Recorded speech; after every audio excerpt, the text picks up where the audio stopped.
Hello everybody, welcome to Planet SkyFF, the world where everything revolves around £50,000. My name's Suj. My name is James. Have you got a three-figure rank? Yes. Yeah, so for James, it rolls around £50,000. Might do, although I'm probably logging out for 2 months now. Yeah, we're trying to, James. I think you're not going to get any injuries. No. There'll be transfers anyway, but yeah, I've landed in a position. I think this is the happiest I've been with my Sky team for about 3 years. Oh, I wonder how many players we've got the same. Who's in goal? Pope. No, we're not the same. Back for four you've got there? 4, Shimikas, Romero, Saliba, Dunk. Shimikas, Romero, Saliba, Dunk. That's only one defender we've got the same. Midfield 3, Salah, Bowen, Son. 2 we've got the same, so that's 3 players. Up front, Haaland, Alvarez, Watkins. So that's 2 we've got the same. It's only 5 players that we've got the same. It's not a lot. Yeah, it's quite different. Are you happy with your team? No. No, not really, to be honest with you. But I'm also not trying to burn transfers unnecessarily. I've ended up in a situation where I had Sonny. I sold him at the weekend for Martinelli. Yep. Which flopped. So I've been on a continuous battle where I've had alternative captains, and none of them have particularly done me well, other than Haaland, for different teams. Yeah, a bit of frustration, to be honest with you. I've ended up with 101 points, which was a rank rise. I'm at 7.3k from like 9.5, 10k. Transfers left? 38. Okay. So it's all right. But nothing seems to be going right. So I had Sonny captain on Friday night. That's all I had. Obviously, people owned the likes of Romero or Maddison, or even Bissouma might have picked up a few more points if they had more than one Spurs. But fine, no problem. On the Saturday, decided to go. I had Saliba as my backup captaincy option, and I thought with the home fixtures Arsenal had, screw it, go bold and go for it. So I used all my remaining budget to sell Son and get Martinelli and captain him. Fail. But having said that, I did have Levi Colwill, which was just 3 points and nothing special there, and Lyle Foster, who was amazing for me on Saturday, James. Did you buy him Saturday? No, I bought him before, so for Bayer. So yeah, that was amazing for a 0-pointer. And then Sunday, I decided to captain Salah, not Haaland. Yeah, most people did that. I captained Salah Sunday. But I had Diaby points, I had Haaland points, and Ruben Diaz points, and Alisson points. So I didn't do too badly on the Sunday. The Sunday hauled me back up to effectively what we call a green arrow. But yeah, I'm not in need of any captaincy, actually, in the few games that are coming up. I've got decent options, even if I'm happy to go Saliba or bang the differential drum with Martinelli from Arsenal. And then Salah and Haaland are the other 2 big captaincies that I have. I've got captaincy covered, but I am not happy with my team. I'd rather have Ruben Diaz sitting in there. Not Ruben Diaz. Lewis Dunk instead of Ruben Diaz, potentially sitting in there. But also, I'm at the point where a lot of these moves might be sideways moves. Am I just in a more sensible position to just suck it up, keep my transfers as they are, and try and keep pace rather than use transfers to gain ground? And I'm at that point. Mentally in my head, I'm just like, okay, if I don't need, I'm just not going to do it. And hopefully those transfers will be worth more to me further down the line. But I don't feel like that's going to be the case. Okay. I'm in a position where I kind of hoped to be, as I said last week, was like this was the last weekend of aggression for me, and then take a step back for a significant period. And the way the December fixtures have landed have just added to that, and we'll come back onto December fixtures in a sec, and very much why this is for many of us is going to be almost log out for a little bit, to be honest. Even from the perspective of captaincy, just that's going to be a 2-second decision. Let's get on with it. For myself this weekend, I did make 2 transfers that I said I would make. So it was Maddison to Saliba on Saturday. I'd captained Son Friday night. Also got Romero, as said. And then I moved Colwill to Lewis Dunk on Sunday, who inevitably and of course hit tier 2 passing. I think by about the half-hour mark against Fulham on Sunday. He also hit the bar with a free kick as well. So, and as said, just pretty happy with my team. Do you know what? The most disappointing thing that's probably landed for me from the December fixtures is there's no way I'm going to captain Jared Bowen. So I guess I could look at him and say he's going to be expendable, but they play on you play on Sundays so often. Yeah. And I'm very happy to keep him through. In any case, not a player I particularly want to get rid of. Just it would have been nice probably to have him in place and look at one and go, oh yeah, he's going to be the captain. Say it's not. So returners for me this week: 3 for Pope, 11 Shimikas, 5 Romero, 20 Saliba, 5 Dunk, 16 Salah, blanks for Bowen, Alvarez, 16 Son, 18 Haaland, did captain Salah like I think most did on Sunday, 4 for Watkins, 8 from Colwell and Maddison sold, 110 points up to 581st, with 33 transfers left, and I will definitely make more transfers between now and Overhaul, that's a certainty. And plus lessons learned here is the second you think that's it, I'm logging out, exactly what you said, someone will get sent off or injured, and then yellow cards going around like Haribo on trick or treat, one mate, transfer becomes 2 transfers, and it rolls like that. But generally, if my players stayed fit, it's conceivable that I wouldn't make a transfer for around about 5 match weeks. Yep. It's very conceivable. Because, to be honest with you, the only thing I'm looking at the moment is Chelsea. And the only other thing would be, do I buy something for Fulham Wolves or not? With that, the way the fixtures have landed now, I am looking at potentially getting something because there's a nice movement to get into Chelsea. You can go Sarr, for example. I know Pope for me was like a get and leave in, but there's no requirement for Newcastle now when I thought there probably would be. Although the fixtures are good, that's a little off-putting. I mean, towards the end, before the overhaul. But sell Pope the weekend they play Chelsea. So you have Arsenal, Bournemouth, Chelsea. Sell for Sarr, captain against Fulham. There's Arsenal, there's Burnley and Nottingham Forest at home. And then the next day, the one I suggested last week, if Chelsea and Everton at Goodison Park is a Sunday, there'll be a steam into Chelsea at that point. And you're going into the start of Chelsea's run. Everton away, Sheffield United at home, Wolves away, Palace at home, Luton away. And by the way, they all, except the last one, have entry points. So even if you miss it from that point, you can go from Tottenham to Chelsea on Saturday the 16th. Obviously, the Wolves game is now a single game down Christmas Eve, so you can move then for the last 3 from any of the other 18 teams by their opponents, Wolves. So, yeah, Chelsea's the one I would want probably 2 defensively, I think, over that period. But, yeah, otherwise, I could look at my team and think, I'll leave this be. And the big thing is because when you look at the captaincy, I think the way these December fixtures have landed, there are, in my opinion, only 4 game days all the way up till Overhaul where one of the current top 4 teams won't cover you off as arguably the best choice for captaincy. So between Manchester City, Liverpool, Arsenal, Tottenham, the top 4, that's going to cover you off all but 4 days. 2 of the others, by the way, are Brighton. One of the other ones is Aston Villa at home to Sheffield United. And even if you haven't got any, they play at Brentford on the Sunday before, so there's an entry point, no problem. Brighton also, before their single game day at Crystal Palace, play on the Sunday before, is an entry point. There's no problem from that perspective. The only other one is the Fulham Wolves game. Yeah. There's not one fixture that's landed in December that made anyone go, oh, headache. Like, I thought there would be one.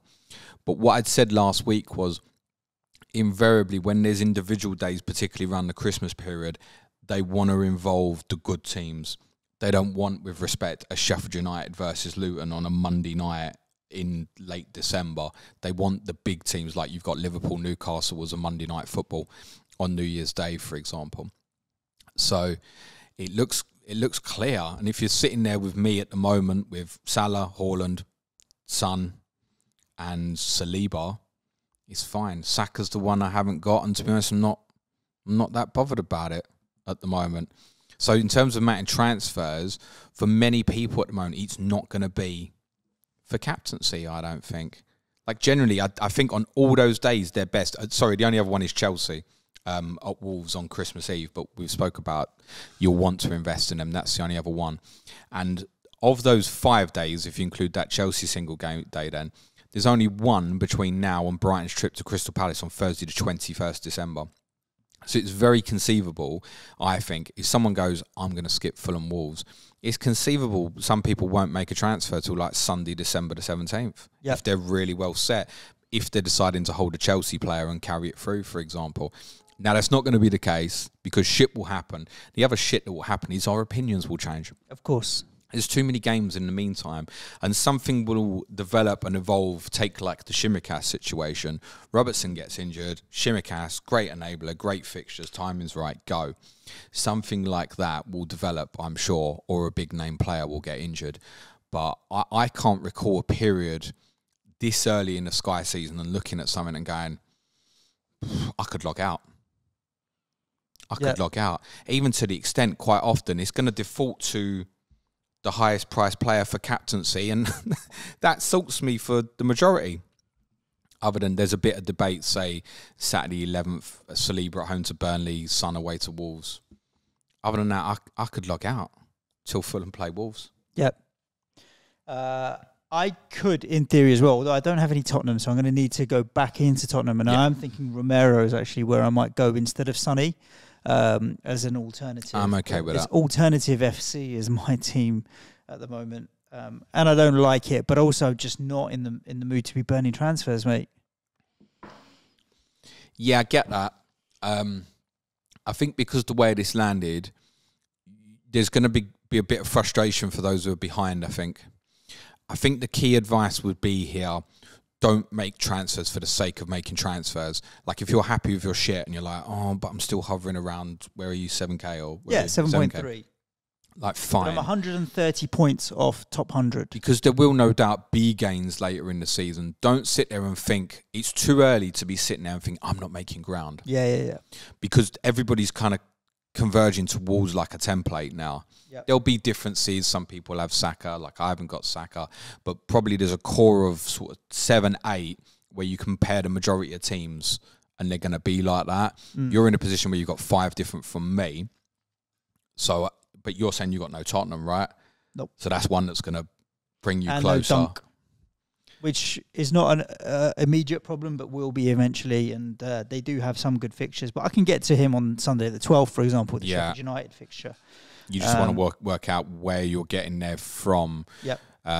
Purely because Arsenal played the day before, but I don't think you want to get rid because they always go first. So you're not going to want to move that. Well, it'll be daisy chaining. I'll have to figure out good daisy chains as opposed to like hop on, hop off stuff. See, the avenue for you really is probably to Brighton is probably from Tottenham. Yep. But then you're going to want to go back to Tottenham again. So how many transfers are you making to then manoeuvre that? That's like 3 transfers all of a sudden. So it might be one. You might have to suck it up with Dunk and go. Can't get 2. Maybe. It's not a position I'd want to be in. No, of course. It's you can't have them all, though. We've talked about this so often that you can't have them all. So we've got to just find what is optimum. But you're well set. Yeah. I feel in a really, really good, strong position. I think me and myself as well, I'm also going to struggle to make gain over this coming period. There'll be people ahead of me who've spunked like a lot of their transfers and will rein it in, but that might not be for a while, I think now. Should we cover off these December selections then? Let's do it. So we knew the Saturday the 2nd and Sunday the 3rd, and we knew, as we spoke last week, that was going to raise the importance of definitely wanting to buy Arsenal and doing it from Tottenham the Saturday that had just gone. So we landed with 2 games, Tuesday the 5th of December now. That's Wolves, Burnley, and Luton versus Arsenal. So it's fairly obvious it'll be an Arsenal player at Luton. My take is I've only got Saliba at the moment. My take is up till that period, should something happen to him, and I will see the Arsenal teams against Wolves and Luton when I will definitely want to captain him, I'll go and get another player if I have to. Okay. If, for example, he's not in the team, I'd possibly be looking to lose him, actually, Saliba, after that Tuesday the 5th, and maybe even going to Chelsea the next day when they go to Stop Laughing at the Back Manchester United on Wednesday the 6th and go a game early, because actually I think from Tuesday the 5th, there's not a requirement for Arsenal. I would argue probably Thursday the 28th, they're probably best for captaincy, but you do have Tottenham as an alternative on that day against Brighton. And, you know, if you've got Son, that's certainly not going to... Son will get chances against Brighton. So Tuesday the 5th, it's definitely Arsenal as a standout. All those midweek fixtures, by the way, kick off between 7:30 and 8:15. So we'll see all the lineups as well. Wednesday the 6th, we always knew there was going to be a lot of games that night. That includes Manchester City going to Villa and Liverpool going to Sheffield United. I presume if Mo's in the team that night, it's probably just go with him at Bramall Lane. Thursday the 7th is Everton, Newcastle and Tottenham, West Ham. So, I mean, even with that one, if for some reason, if you haven't got any Tottenham, you can invest in it that night, obviously. You could even invest Newcastle from there as well, because they will have Everton, Tottenham away, Fulham at home, Luton away, Forest at home next 5. Yeah. So if you haven't got any coverage for that night, it's an easy one to come and buy, no problems. Saturday the 9th of December, Liverpool with their first 12:30 kickoff on a Saturday for a really long time. I can't believe they've got that 12:30. I can't believe it. There's been no moan about it yet. But I did think... Too far away. There will be a moan. I did think, because they were playing on the Wednesday night, that I thought it might be like an 8 o'clock on a Saturday, but it is the early kickoffs. There's another benefit of seeing the team. And I think on that one, to be honest, that'll be the standout from captaincy, is Liverpool away to Crystal Palace. Alternatives would be Arsenal at Villa, is the late kickoff, United host Bournemouth. But if you've got Liverpool ownership in that Crystal Palace game, it's the sort of one that even if Shimikas is still in the team at that point, he might even hit a passing tier, as seen from some of the Tottenham numbers the other night. Sunday the 10th, this is where we spoke about the Chelsea entry point. Go to Everton, it's a 2 o'clock kickoff, you'll see the team. Fulham West Ham's also been moved to Sunday. The TV selection is Luton versus Manchester City. So you'll see the City team. And it might be a case of go back in for them for 2 games as a 2 for 0 off certain things if you're short. If you was at a point there where something had happened to Haaland, maybe you want to go Alvarez for Luton and Crystal Palace and daisy it on something else, because you've got to remember they've obviously got a gap between the Palace and the Everton fixtures in match weeks 17 and 19. Tottenham Newcastle was the 4:30 kickoff. And again, if you're short for that Friday night, you're going to buy Tottenham again. Friday the 15th of December, Tottenham go to Nottingham Forest. So again, if you were short, you'd just buy Tottenham for that Sunday against Newcastle. You'd probably buy on the Thursday, wouldn't you, against West Ham? Have the 3 for 1 with arguably 2 captaincies in there. So that's not a problem. Saturday the 16th of December, you've got Chelsea at home to Sheffield United. And I presume a lot of people are going to have Chelsea assets by this point. City are at home to Palace. Burnley-Everton is the only TV game that day, which is the 5:30. So we will even see the Chelsea and Manchester City teams that day. Obviously, look, if Haaland's in the team at home to Palace, he's going to get the armband. Sunday the 17th, Sky in their wisdom have decided to pick West Ham against Wolves as a 2 o'clock on a Sunday. I don't know why you've been selected so many times. Because we're amazing. Yeah, but I would much rather watch Arsenal against Brighton, but whatever. I think we all would. Even you would. Yeah. I think we all would. There wasn't it when Man City... Was it Man City? No, it was Man United Brighton was like a random 3 o'clock and not selected and stuff. Yeah, I don't... Yeah. Politics, James. Even in TV selections, I don't know. It becomes a bit political. I don't know why you've had so many 2 PMs that have been selected for TV. Whatever. Liverpool Man United's the 4:30, so I think being maybe serious. The catering's really good at the London Stadium or something. Maybe all the TV crews want to go and enjoy some food or something. Right, okay. Have you been? Where? To West Ham? Yeah. And what do you think? What's the catering like? And the hospitality. I suggest you come down to White Hart Lane sometime, yeah. Well, no thanks. Well, we're not in Europa, are we? Thanks. We haven't got European competition next year, maybe. Liverpool Man United Sunday the 17th is the 4:30 p.m. kickoff. So I think from captaincy on that Sunday, you've got Arsenal against Brighton or Liverpool, Salah against Manchester United. Take your pick. Thursday the 21st, single game day. We'd heard rumours this was going to happen. Crystal Palace against Brighton. And I think... Big derby! Yeah, the big motorway derby. Can't call it that. That upsets people. But again, it's not ideal buying the Brighton player against Arsenal, but if that's what it is, that's what it is. Yeah. So you'll get there. Similarly, we did say once we'd heard Palace-Brighton was probably going to be the Thursday, I'd said the only one that could be the Friday was Villa against Sheffield United. That's what's landed. Ollie Watkins will be hugely popular that night as long as he's fit and available. Again, Villa play at Brentford the Sunday before, so entry point, no problem at all. Saturday, 23rd of December, West Ham versus Manchester United is the 12:30 kickoff. It's early. Liverpool versus Arsenal is the evening kickoff, 5:30. And from the 3 o'clocks, you've got a couple of captaincy options there. You could make a case for Newcastle at Luton, but probably standout I would mark at the moment would be Tottenham at home to Everton and Sunny, to be honest. Then there's that Sunday the 24th. Fixture, the first time since 1995 there'll be a Premier League game on Christmas Eve. And by the way, there's a lot of people moan about it. Every supporters trust in the Premier League has written to the Premier League to moan about asking for it to be changed. It would be much easier for Chelsea fans to get home on trains on Christmas Eve than it would be if it was moved to an 8 o'clock on a Saturday night. Right. It's worth saying. So I think it will stick. So Wolves-Chelsea, single game day, Sunday 24th. Boxing Day, we have 5... It's the worst drive, hour and a half, 2 hours up the motorway. No, I mean, if you're going to do the coach, it's not. Just leave people alone on Christmas Eve. But it's not that bad. Yeah, I don't think it's the worst, but... There's so many trains that day, more than a normal Sunday. Okay, fair play. Honestly.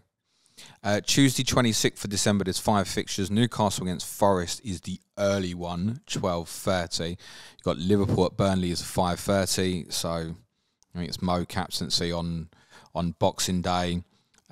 What's the gap there? Boxing Day is Tuesday the 26th. They play Arsenal 5:30 before, and then they've got like a week break till Newcastle, because then they don't play till New Year's Day, so wouldn't see any reason why Salah wouldn't play at Burnley, to be honest. Wednesday 27th, Manchester City are at Everton, and there's only evening kickoff, so again, you'll see the team. It's the 8:15, so you'll need to be sharp on it near the deadline. Chelsea at home to Palace will offer an alternative. Thursday 28th, Arsenal are probably still best, home to West Ham. 100%. But as said, you've got Tottenham as the alternative away to Brighton in, I don't know, could be anything between 0-0 and 6-all that one, couldn't it? Saturday the 30th, Chelsea are the early kickoff at Luton. Manchester City host Sheffield United in the 3 o'clock kickoff. The spacing for them is not too bad. Forest and Man United is the 5:30 kickoff. But if you think Haaland's going to play, it's obviously going to be him against Sheffield United. Chelsea's the alternative. New Year's Eve, 2 games, both kick off at 2 o'clock. Fulham and Arsenal is the TV selection. Tottenham against Bournemouth has also been moved, so I think that one probably is a little bit more Tottenham rather than Arsenal. A home fixture. And Bournemouth are a bit more rubbish than Fulham. Like Fulham can be stubborn, and Palhinha, if he has a good game, can cause them difficulty. So I'd go Tottenham home to Bournemouth. New Year's Day, Liverpool against Newcastle, and Tuesday the 2nd of January, West Ham against Brighton.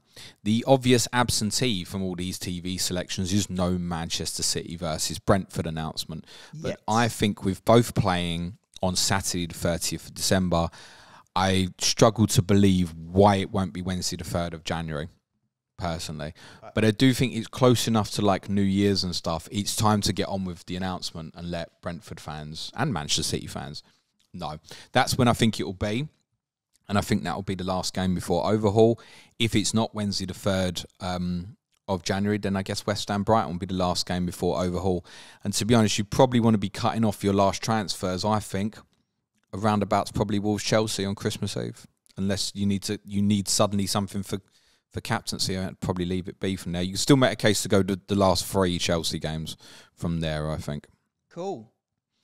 We do also have, Suj, the first games after Overhaul, the split weekend. We don't need to worry about it now, but just to highlight, again, no majors from captaincy, but I think we could see a template of definite selections after Overhaul. So Saturday, 13th of January, Chelsea, Fulham and Newcastle, Man City. So Haaland would be a given anyway. Sunday, 14th of January, Everton, Villa and Man United, Tottenham is possibly quite an open one from captaincy, but I think that will make Watkins certainly popular again, and I think a Tottenham asset may well be as well. Yep. It's worth mentioning Son might be at the Asia Cup, for example. Basuma might be at AFCON. I can't believe they've done this, Suj. Monday the 15th of January, Burnley against Luton. Why can't you believe they've done it? Well, it's not that I can't believe they put Burnley and Luton on a Monday night. What I can't believe they've done is this. Should either club be involved in an FA Cup replay, this match will move to 7:45 on Friday the 12th of January, 3 days earlier, live on TNT Sports. Should either club be involved in an FA Cup replay and Burnley also be involved in the EFL Cup semi-finals, the match will be played at 12 o'clock on Sunday the 14th of January. Why are you mucking people about like this, man? Just pick one of those. Anyway. God's sakes, man. I mean, Luton to Burnley. Burnley is one of the roughest ones to get to because you have to go to like Preston, Leeds, Manchester, and then change again. It's a rough one to do. So these guys can't book trains or whatever in advance. It's proper shitty, that. Saturday 20th of January is Arsenal Palace, Brentford Forest. So Arsenal be probably, it's worth saying that's scheduled to be Ivan Toney's first game back. Okay. Sunday 21st January, West Ham at Sheffield United, Liverpool at Bournemouth, so salary in. Pick. And Monday 22nd of January, Brighton Wolves, Lewis Dunk. Yeah, straightforward. So you could look at that and go Dunk, Salah, Arsenal, Nakamba arguably, possibly. Watkins, Haaland will certainly be a big part of template on the other side of Overhaul, and I don't think any of that's going to surprise. No, I think it's boring, James, but you know. It is a little bit. It is what it is. From a Sky Fantasy perspective, it is a little bit. Let's be honest about it. Yep. Did we learn anything at the weekend? Yeah, I need the charger. James' electricity. We're sharing electricity here. It's a long story, but yeah, I've broken my USB-C cable. It's all good. What did we learn at the weekend from the games in terms of tier points and what have you? So we learnt that Christian Romero broke Tottenham's passing record for most ever passes in a Premier League match. Mental. I would be surprised if it's not every match ever in Tottenham's history, to be totally honest. 141 passes for Christian Romero. Mickey van der Ven, 96. Porro, Bissouma and Papsar also hit tier 1. It's worth noting on Bissouma, he only played the 64 minutes and 61 passes and 3 tackles. So there's every chance he'd have hit the tackle tier to go with the passing. No booking. It felt like Ange took the decision to go, we're 1-0 up here. I'm not going to risk him. I need him against Chelsea. That's how it felt to me. What's the yellow card status on Romero? He's fine. I think he's on 1, I think. Wow. Okay, fair play. I think so. 2 maximum. He's nowhere near. Okay. He's nowhere near. He's absolutely fine at the moment. The only Tottenham player who got booked in the game was Brennan Johnson. So yes, Ibasuma is 1 game from a suspension. Decore and Ward hit tackles for Palace. Jordan Ayew shot here. They have a good run of fixtures, Palace. You kind of want Eze or Elise fit though. And they always go first anyway until they play West Ham on Sunday the 3rd, and then that's getting towards of December, I should add. That's then getting towards the end of their good run, so I can't see any interest in them. Those who've got Johnston, I think, will potentially be looking at, say, or even perhaps an Anderson or Gay might be looking to come off after that Luton game into Fulham Wolves. I think that's a possibility some might look at. For Tottenham, if you haven't got, you're going back in Monday night, aren't you? Yep. Yeah, I think so. Chelsea against Brentford. There were, Suj, 7 Chelsea players who hit passing tier, which included, very surprisingly, Cole Palmer. 74 passes completed. Same numbers Conor Gallagher, Moise Caicedo at 85. The defensive numbers were a bit lower. Thiago Silva 82, but then Disasai 61, Colwell 60 scraped in. Cucurella 61. Nico, you really need to get a less wobbly stall, pal. Robert Sanchez saved here. So actually, despite the fact they lost 2-0, there's a lot of Chelsea players who've picked stuff up there. Brian Mbeumo with obviously goal, assist, and the shots here with that laughable goal at the end of the game. As said with Chelsea, entry points pretty much from, you could even make the case, Sunday the 3rd of December, Brighton at home. Then there's the Wednesday United away, come off Arsenal. Then there's Sunday the 10th, you can come off Liverpool, Brighton, Wolves, Burnley, loads of clubs to go into Chelsea. The following Saturday 16th, come off Tottenham. So probably your entry point for Chelsea is probably going to be a little bit defined by what you're coming off of. Interestingly for me, as I said with Bowen, would possibly be expendable. There's never a point to get off Bowen to Chelsea until play Sunday all the time, until Christmas Eve. Right. And just a note on that, by the way, on the Chelsea fixtures over that period, because I think the instinct would be Thiago Silva, wouldn't it, Suj? Always. But at the moment, anyway. Yeah, I'd just throw a little bit of caution. I think Sanchez will be really popular as a goalkeeper option. But they do play Wolves, obviously, 1 p.m. on Sunday the 24th. Then they play Palace at home the Wednesday night. And then Luton on the 30th is the lunchtime kickoff. So they play 3 games, while most other teams in that condensed period are only playing once in between. So I would have a little bit of hesitancy that Silva plays all of them. Right. But then if you were buying on the 24th or buying before, I'd still think he's the best option. So if he did get left out in one, I'm okay with that. Kind of would probably be my take, rather than, oh well, maybe Colwell because he's younger will play every game and stuff. And Silva might play all 3 of those games, but I would say that's doubtful that he played all, because the fixtures are good as well. They're going to stress themselves. I'll leave him out at Luton, for example. They might just go with 2 powerful centre backs for that. Brentford, I think if you're still on Mbumo, I mean, probably after the West Ham game this weekend, I'd be looking to move. That would be the rare one. I think there's a case maybe to make some plays, whether that's into Diaby at Villa at a similar price, perhaps Shimikas, go to a back 4 if you sit with a back 3, for example. Maybe Palmer if you're looking for money. You could, yeah, Monday night, yeah, or even Romero Monday night is another one. Romero for me is coming for... you got Mbumo? No. For Ruben Diaz. I think because that frees me up money, because I don't have any money right now. So Romero I'm going to go to from Ruben Diaz, because then they go into Chelsea, Liverpool, Tottenham, Villa. Whereas you've got a couple of better fixtures in there. Can you, if you do that, can you then get from Foster to Dunk when Brighton play Sheffield United? I can. But I'm also thinking Foster to Cole Palmer. It's just, is it worth it? And Colwell to Dunk, maybe. I like Palmer as an enabler. I've been quite clear on that. I'm just not sure I'd shove from one to another at the moment. I feel like it's more make the move to enable you something else. Yeah, I understand. Feels a little bit more like that, or come back to it.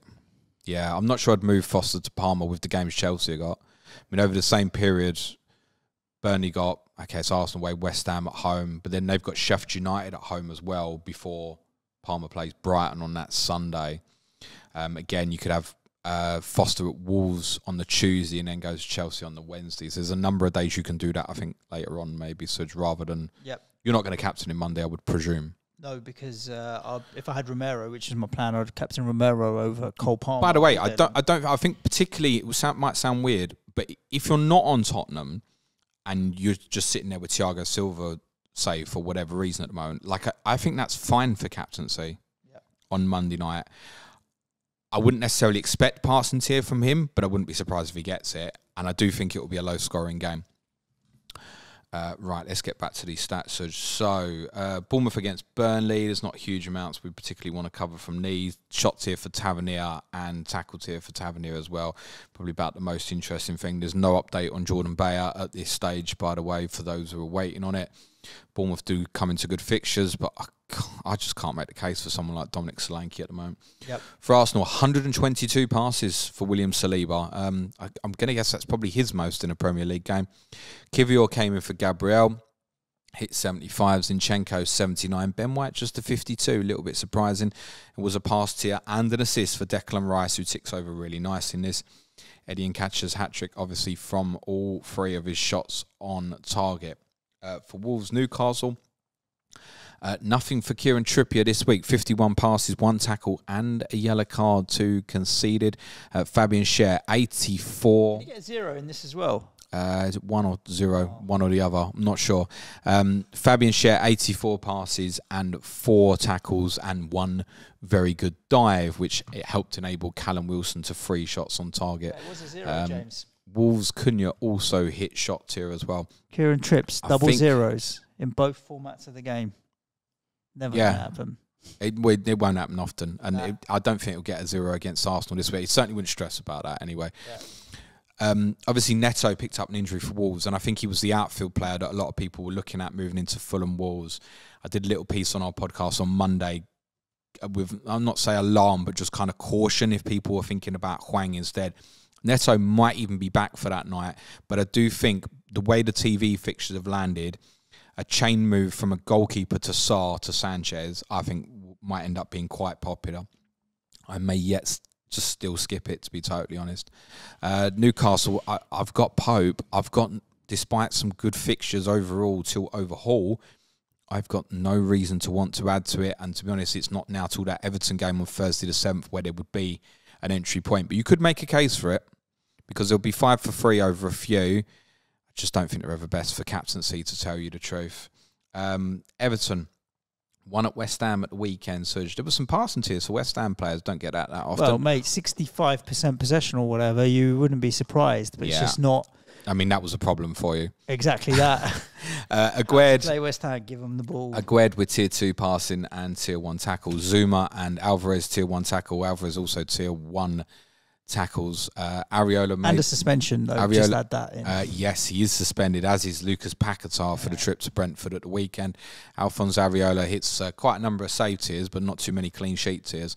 Mikalenko, McNeil, Onana and James Garner all in tackle tier for Everton, who unfortunately hold no interest for us, to be honest, despite the fact they've got players back fit and beginning to look a bit better. Just a shot tier for Ollie Watkins. Those who captained on Sunday and took that punt have been very, very unlucky.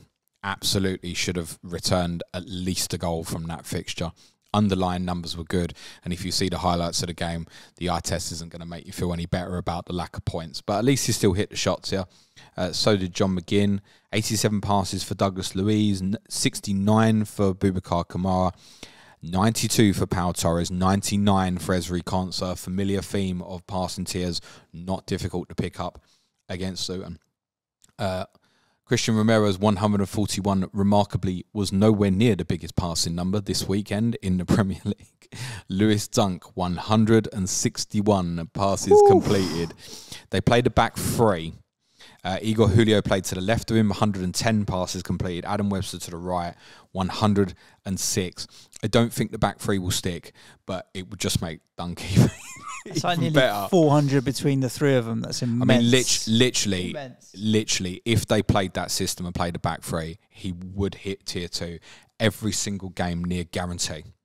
And he nearly is anyway. 78 passes for Pascal Gross as well. 4 tackles, 1. And a goal, and he played in a more advanced position, which is quite interesting as well. João Paulinho, do you know his tackles from the weekend, Suj? 8. 10-1. And plenty. 1 elbow to said Pascal Gross as well. He was a little lucky to get away with that, actually. Little was an understatement. Ironically, he's almost the one you'd want for the captaincy on Monday the 27th, as in, he'll get me something. Yeah. But he'll get me something rather than he'll haul for me. Yeah. But he just is such a good player. We're big fans. I think anyone who owned him in Sky last year knows how good he is and stuff as well. As said, I don't think, and I covered this on Monday's pod as well, is Stupiñán's close to being back fit, so I don't think the back three will stick for Brighton. Big passing numbers for Liverpool against Forest. Konstantinos Tsimikas squeaking in 60 passes completed. Go on, boy. And 4 tackles, 1. Go on, boy. Nice. Virgil van Dijk, 104 passes completed. Ibrahim Konate, 123. You think of them numbers this week, Suj. Konate, Saliba, Romero, Dunk, all over 120. That's a lot. We don't normally have that many like that. I do feel like, tactically, we're getting into teams either playing fully possession or fully sitting in and just picking one or the other, not trying to... There's no halfway house where you'll see a lot of games where it's 50-50. They'll just be 65-35. And depending on which side of the fence you are, you'll rack up big numbers or no numbers. That just seems to be a way a lot of games are going. And teams are deciding will be one or the other. And then let's just see if we can... You break us down or we'll hit you on the counter. And I'm not surprised, actually. Yeah. What price Dominic Szoboszlai, Suj? 9 million. Yeah, it just feels a little pricey, I think. 75 passes completed, 2 assists. He's doing really, really well. I want to say he's maybe only blanked once, I think, maybe. He's 51 points. But he's doing really well. Yeah, guess who he blanked against, James? I'm going to say Newcastle. No, he also blanked against Spurs. He's blanked against Chelsea, blanked against Newcastle, blanked against Spurs. So 3 difficult away games. So that's fairly understandable. So look, he's doing great, but... for 9 million and a player you're not going to captain. But if those are on, they'll be pretty happy with what he's doing. I get that. Also passing tier for Alexis McAllister. Only 64 for Trent passing. It's a bit surprising. Shot tier for Jota and Nunes, but not for Mo Salah. It was a save tier for Matt Turner and tackles for Ibrahima Sangare. And finally, in the Manchester derby, 7 saves from Andre Onana saved Manchester United from complete embarrassment. Their only other tiers were shots and tackles for the magnificent Scott McTominay. It was a save tier for Ederson. Foden shot tier 1, tier 2 for Haaland, 4 shots on target, 2 goals and assists, and could have got more. 80 passes completed for Rodri. Diaz 74, Walker 72, Josko Gvardiol only 58, and John Stones, who played about 4 different positions, only 48. Bernardo Silva was magnificent generally. Nothing there from a pass and tier perspective. No interest for Sky, but my God, was he good. And that made me think of that because he was given the Man of the Match award, and it was one of them, even though Haaland got 2 goals and assists, you had to nod and go, yeah, I'm okay. Which was a little bit different to Don Goodman's in the Wolves-Newcastle game at the weekend. Did you hear it? Yeah. So he gave the Man of the Match to Callum Wilson, which it was a difficult call in fairness. But he gave it to Callum Wilson. He said, I'm giving it to, even though he's not been the best player on the pitch. It's literally what he said. So funny. Yeah, it just seems bonkers. Thank God we don't get points in Sky for Man of the Match anymore. Please not to have it. Almost as bonkers, mate. Are we going to do some of these questions we've had on the X? Yeah, our captaincy, I guess, is straightforward this week. Is it Haaland, Salah, Son? Yes. But you're not going to go Son? If I don't buy Sonny back, then I'll go Romero. Yeah, I think... like, if you're not on Son and your plan is not to be on Son at the moment, like, I'd probably come back to him. Yeah. Rather than, like, if you've got Romero Monday or Silva, I think that's fine. I think it'd probably be quite cagey, and I wouldn't be surprised even if they both hit passing tier, Romero and Silva. I wouldn't be surprised. I don't see it being high scoring. Yeah, I agree. They're getting to the 70s. Whether or not they're getting to the hundreds and 110s, probably not, but definitely 60s and 70s. Definitely for both of them, Salah over Watkins for you Sunday? Yeah, I'm going to go Mo. Yeah, I think so. And Haaland Saturdays, just with them not playing this midweek, there's no reason to even doubt that, is there? No. So Haaland Saturday, Haaland, Salah, Son will be the best 3 this week, I think. Cool. Luke wants to know. That's Luke, disabled Luke. Oh, isn't he like 40th or something at the moment? I don't know. Absolutely tearing it. Well done, mate. Big tasty. 6.6 million.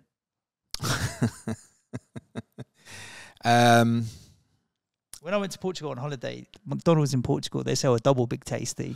I did want to take a photograph of it and say, is it a sign that we should all be getting Jamal Lascelles in? I'm not keen. There's a couple of reasons for that. One, I think you've seen it again at the weekend, that the build-up will generally happen through Cher or through Trippier, either side of Lascelles, because Cher's playing to the left-hand side of him at the moment. And also, we know Botman has had a setback, but we don't know what that setback is. And unless that setback says to me January, it's a transfer out waiting to happen, isn't it? For not enough gain. Arsenal, Chelsea, Manchester United's the next 3 home games. They go to Tottenham away in 6 as well. So, again, as an overview all the way through their fixtures, I think it's pretty good. If Botman was out till January, sure, I'm happy with that as an enabling defender from a really strong defensive team. I wouldn't expect anything from Tiers. Generally speaking, I would say that is a transfer out waiting to happen. You could make the case to say, get him now and you can drop it into Palmer at whatever point you want of Chelsea's swing. But I just would rather you just went at Palmer, I think, under that circumstance. So, a no for me. No. Okay. Chris Hermitage. But I'm not 40th overall, so if Luke wants it, go for it. If transfers changed, so only locked per team, so throughout the day you could still make transfers like before the 5:30 and whatever. Okay. Do you think it would make it better or worse? You can see the lineups for everything then. No, I love the format. It's part of the gamble, isn't it? I'm not so keen either, because now that would give me 3 deadlines in a day to remember. And I'm bad enough with 1, mate. Some of the newspaper formats I think work that way. I think, yeah, possibly. I don't play them, but I think they might do. So no, I love this format. I love that kind of that little bit of, well, I can see the team lineup for the 12:30. Take there's one where Haaland's got a 3 o'clock kickoff. It's like Sheffield United at home, Saturday the 30th. And it was like, well, I can see the Chelsea team at Luton. And Haaland plays 3 days earlier at Everton. Like, have you got any doubt? No. But you might do. Some people will go with the Chelsea because they'll have a little bit of fear of him not playing. I'd have don't more think the fear of what Haaland would do. Yeah, not for me. Talking of Chelsea and City, Ian says on the 10th of December, is that a day where you could use all five? He says all 5 subs. I think it means all 5 transfers for the Chelsea and City run until overhauls. It's just like an all-in strategy on the 10th of December, Chelsea and City. There's a possibility to look at that sort of thing. Yeah, it feels like probably next key day, if you will. It's certainly started Chelsea's run. Obviously, in City's case, there's Luton and then the Palace. Then there's obviously the big gap to Everton. I think it probably wants the Brentford fixture to be in there at the end as well. But there isn't, it's certainly worth saying on City, because of the game lost, there's a 1 game gain. And obviously, other than the big Norwegian, you're probably not captaining the options you go for. So how much of a gain is it? And City over Christmas, rotation. Yep. Just spoken about the Chelsea, the 3 games between the 24th and the 30th as well. So be a consciousness. So my intention not to go too heavy. It would be something like Silva and Sanchez, I think, plus maybe 1 more Manchester City. But I mean, between the defensive guys, even like with Walker, good luck getting 5 games out of that. Because remember, they've got the 2 Club World Cup games in the middle as well, and they're obviously going to want to win it. So you could only think that there's every chance that Haaland won't even play all those games. I definitely want a secondary Manchester City, I would say, as a fallback for Haaland not playing. I'm sitting there with the guy you think if Haaland's not going to play, when he definitely will then, in Alvarez. So, and no Rodri, though. He could definitely be a sacrifice for me in the near future, possibly Alvarez. But I don't see it. I mean, just carry through with him. FPL Beagle has ended up in a 3-5-2, including Bayer, and $500,000 in the bank. Would you use a transfer to sort Bayer out, or just stick with it? He can only really go to Big Tasty. Yeah, kind of 2 transfers to free up money. I was just going to, and that might be the position Luke's in as well, possibly. And from that perspective, like solving a problem. Yeah, I get it. I'd probably rather though that you manipulated something so you could get Shimikas on Sunday, unless you're sitting there with Shimikas already as well. But then I'd be thinking, right, so you've got if you're in that circumstance, you've only got 1 between Saliba, Dunk, Romero, right, and that needs fixing as well. So, yeah, fix it. But I'd rather you manipulate it towards Shimikas on Sunday, even if that meant, I don't know, hypothetically going Bowen to Diaby to enable that sort of move, maybe. Michael Haaland, 12k, 39 transfers. Can I not win the game? 12k, 39 transfers. It's going to be tough. Okay. Sorry, Michael. No, it's not impossible. It's not impossible. I heard Paul say on the 3-for-1 pod, I listened to it on the way in this morning, he said I think it was a similar rank to what I've got now at this point, but he had more transfers than what I've got now, yeah. Yep. And last year was a bit different with the World Cup in the middle and stuff like that as well. And seasons will always be different, but as a marker, Paul was in the top 1k at this point, and it's not to say anyone outside the top 1k can't win it, because obviously if you're sitting there, how many transfers Michael got left? 39. I don't think it's enough of a gain on, say, someone like me who's sitting at 560ish with 33. Yeah. So yeah, it depends. What you might be really well set as well, though, but it's looking like this period is going to be really difficult to make gains, and I think people have to be patient over this period. JB says, would you do Colwill to Shimikas with no fixture gain, with fixtures looking great for Liverpool and not so good for Chelsea? Current rank, 6k with 36 transfers remaining. Yeah, I would have done it last Sunday. Unfortunately, that's the right answer, and so therefore the answer now is no. Okay. I couldn't forgive myself that I didn't do it last Sunday. Really? Yeah, because that was the time to do it, wasn't it, unfortunately? Yep.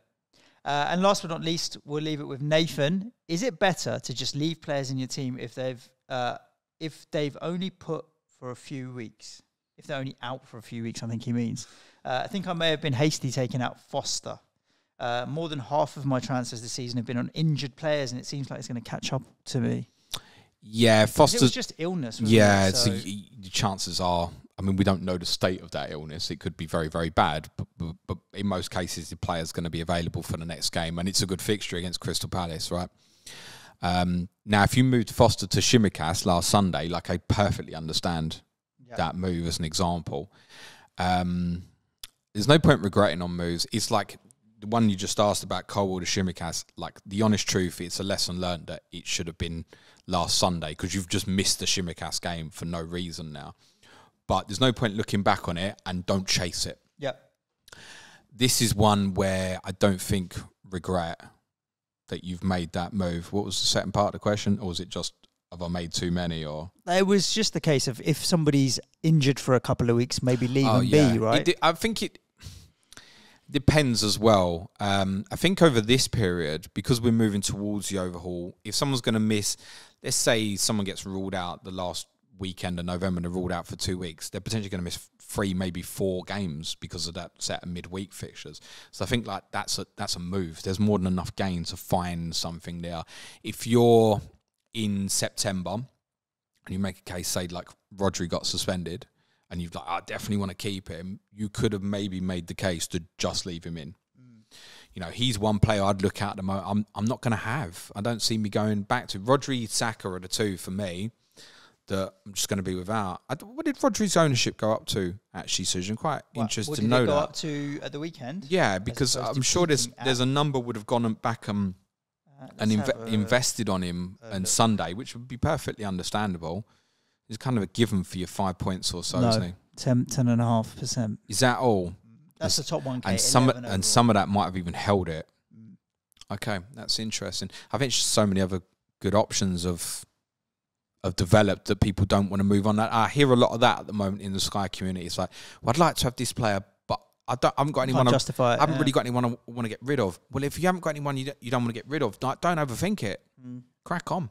Yep, indeed. There we go. Listeners, if you enjoy playing Sky Fantasy Football, we say each and every week, you might want to consider joining our Patreon, where you get access to James's spreadsheet. We've got a Slack community that are really engaged in playing Sky Fantasy Football as well, which you get access to from the £5 a month basic tier. Lots of people always chatting over the weekend, talking about transfers as the games are going on live, all of that kind of stuff as well. And you will get additional content. Prize leagues, a bunch of other stuff as well. James's all planner. The benefits. I mentioned that one, I think. Mention it again. James's planner, the Skittle spreadsheet, as we call it, because it's so bright and colourful. And there are a whole bunch of reasons that we'd love to have you over there as part of our Patreon community. Not only that, you get a discount when we have our live shows and things like that as well. Which it's a live show one this weekend. It's a live show. It's a live show. It's only days away now. 5 days away if you listen to it on Sunday. Ian Parry's coming. Is he? I don't know, but I've just invited him. Okay, Ian, coming in. Ian did come down to Live 2 in London. I'm sure he was at Live 2, or it was one of the we had the meets non-live with show meets. Who got the assist and surgery. Which is good to catch up with. But come down, everybody's welcome, not just Ian. And that's at the Thirsty Bear in Waterloo on Sunday. Link in James's bio, or just go to Eventbrite and search Planet FPL. It will all come up. We'd love to see you there. Those are the 2 public service announcements. Patreon, live show. Tomorrow, James, you have live stream scheduled for 12 p.m. UK time. Stay safe. Ciao for now. Thanks, everyone. Be nice to each other. Good luck. Play it your way. Cue music, please, man child.